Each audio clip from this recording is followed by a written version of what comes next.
Olá, bem-vindos de volta, especialistas dos padrões web. Nós já estamos chegando perto do final do curso, pessoal. E nesta aula, nós vamos começar a aprender sobre posicionamento com CSS. Nós vamos ver aqui como posicionar os elementos em uma página usando as propriedades aqui position, float ezindex, que vocês já devem ter ouvido falar. E para começar essa aula, é importante a gente saber que existem aqui três formas de posicionamento aqui, definido pela W3C. Tá? Ela prevê aqui a existência desses três esquemas de posicionamento. O posicionamento normal, que é o que nós já vimos durante todo esse curso. O posicionamento float, que vocês vão aprender daqui a pouco. E o absoluto também. Agora, para entender bem esta aula, nós vamos precisar saber exatamente aqueles conceitos de boxes do tipo bloco e do tipo inline.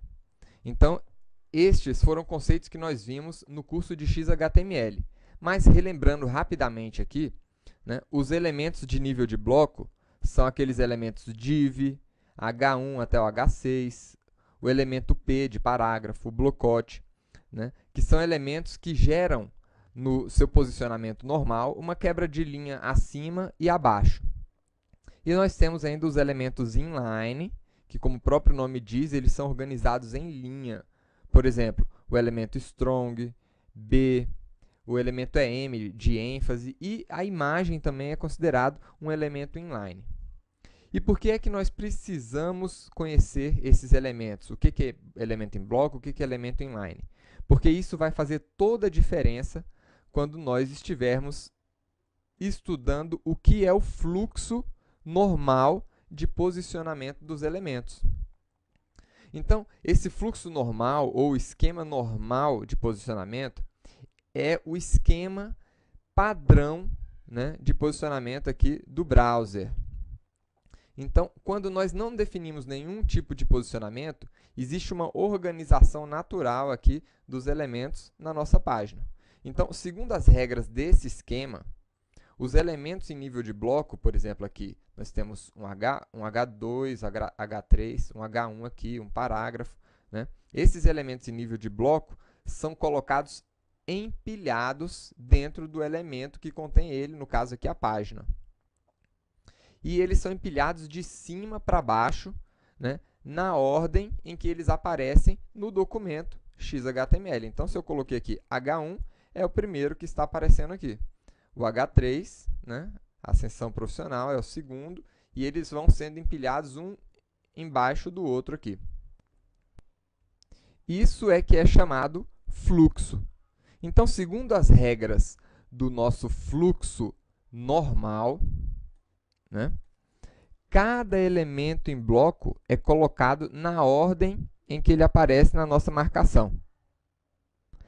Cada novo elemento de bloco, ele provoca aqui uma quebra de linha. E vocês podem observar, né, que os elementos em bloco eles acabam ocupando todo o espaço aqui, toda a largura do documento. Então, vamos dar uma olhada aqui. Se nós alterarmos, por exemplo, aqui, atribuindo uma borda para esses elementos. Então, vou atribuir uma borda aqui para os elementos do tipo H1 e H3. Vamos colocar uma borda aqui para a gente ver o espaço que esses elementos estão ocupando. Então, está aí. Está ocupando toda a largura do documento e, no final, ele provoca aqui uma quebra de linha. Se nós colocarmos aqui no parágrafo também, né, está aí, ocupando todo o espaço. E para o fluxo normal, também existem as regras de disposição dos elementos inline. Então, dentro desses elementos em bloco, nós colocamos aqui uma imagem, que é um elemento inline, um texto, que é um elemento inline, né? Aqui dentro desse texto, nós temos algumas tags spans, que são outros elementos inline, né? E percebam que esses elementos inline, dentro desses elementos em bloco, eles não estão gerando quebras de linha. Então, qual é aqui... quais são as regrinhas, né, de funcionamento aqui do fluxo para os elementos inline?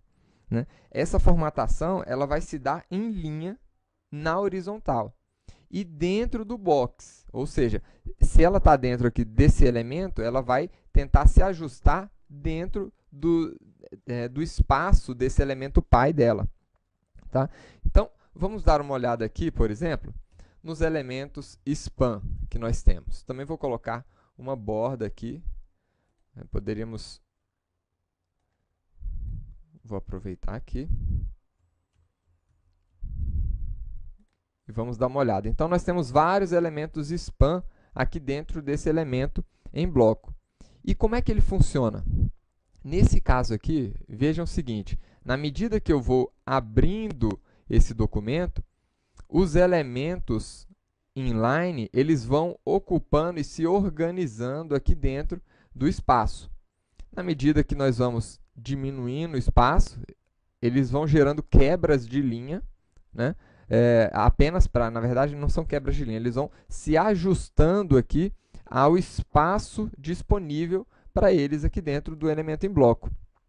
Então, percebam aqui que essa linha, né, de conteúdo inline, ela foi se organizando aqui, né, se distribuindo desde o início do documento, ali no canto superior esquerdo, até o canto inferior direito. Então, essa é a forma de organização. Percebam aqui que as caixinhas, ou seja, esses boxes inline, eles estão mudando a sua posição, eles estão correndo ali dentro da linha do conteúdo. Então, essas são as regras de disposição aqui de um elemento em bloco e de um elemento inline, né, dentro do fluxo normal aqui do XHTML. Então, percebam aqui que, por exemplo, até mesmo o texto que estava dentro do H1, ele quebrou. Né? Então, está aí. É isso que nós chamamos de fluxo normal. Tá? E nós temos outros dois tipos de fluxo. Nós temos o fluxo, o esquema de posicionamento float e o esquema de posicionamento absoluto. Entender aqui o fluxo de disposição desses elementos vai ser fundamental na hora que nós estivermos criando os layouts usando CSS. Tá? E um último ponto. Eu disse no início que existem algumas propriedades que são utilizadas para o esquema de posicionamento. Né? Uma das propriedades é a propriedade position. Então, eu vou fazer um exemplo simples aqui. Né? Eu vou pegar um desses H3, eu vou colocar aqui um ID, cheat, pronto, está ótimo. E nós vamos fazer o seguinte aqui. Eu vou mostrar para vocês uma dessas propriedades, que é exatamente a propriedade position. Então, existe uma propriedade position aqui para informar que esses elementos são do tipo fluxo normal. Né? Agora, eu preciso declarar isso? Não. Só a título de curiosidade, né? Nós temos aqui essa propriedade, position static, que é exatamente a propriedade do fluxo normal de apresentação. Né? Essa propriedade aqui, esse valor estático, que é o valor do fluxo normal do documento, né, ele não aceita posicionamento diferente das regras informadas aqui. Então, por exemplo, nós temos aqui alguns atributos, tipo left, né, top, que são aqui propriedades que permitem a gente posicionar elementos, né, fora da sua posição original. Então, eu poderia, por exemplo, informar aqui, colocar aqui 60 pixels à esquerda, né, e 30 pixels abaixo, né, de cima para baixo. Ele não vai surtir efeito nenhum. Por quê? Porque a propriedade, né, o tipo de fluxo normal não aceita essas propriedades. Mas se a gente estivesse trabalhando aqui com com outro valor, por exemplo, o valor relativo, ele já aceitaria.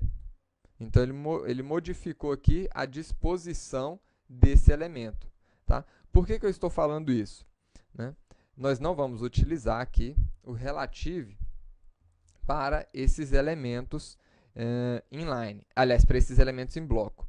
Mas, eventualmente, a gente pode querer utilizar esse valor para os elementos inline. Por quê? O inline ele aceita esse tipo de coisa. Então, está aqui. Nós aplicando o valor relativo do posicionamento para os elementos span, que são elementos inline, ele modificou aqui a localização original daqueles elementos. Ficou um pouco longe demais, vamos colocar um pouquinho menor aqui para a gente poder ver eles um pouquinho mais próximos. Então, está aqui. Nós modificamos esse posicionamento. Então, pessoal, isso é que é considerado fluxo, a forma como são dispostos os elementos em bloco ou inline dentro da sua página. Tá? E existem as regras específicas de disposição para os elementos em bloco, como nós já vimos, e para os elementos inline, que se dá em linha. Somente os elementos inline, quando nós estamos adotando o posicionamento, o fluxo padrão, né? Somente os elementos inline aqui é que a gente vai estar posicionando aqui com o left e o top, tá, pessoal? Nós vamos ver nos outros tipos de posicionamento, que é o posicionamento float e absoluto, outras formas de posicionar os nossos elementos. Até a próxima aula.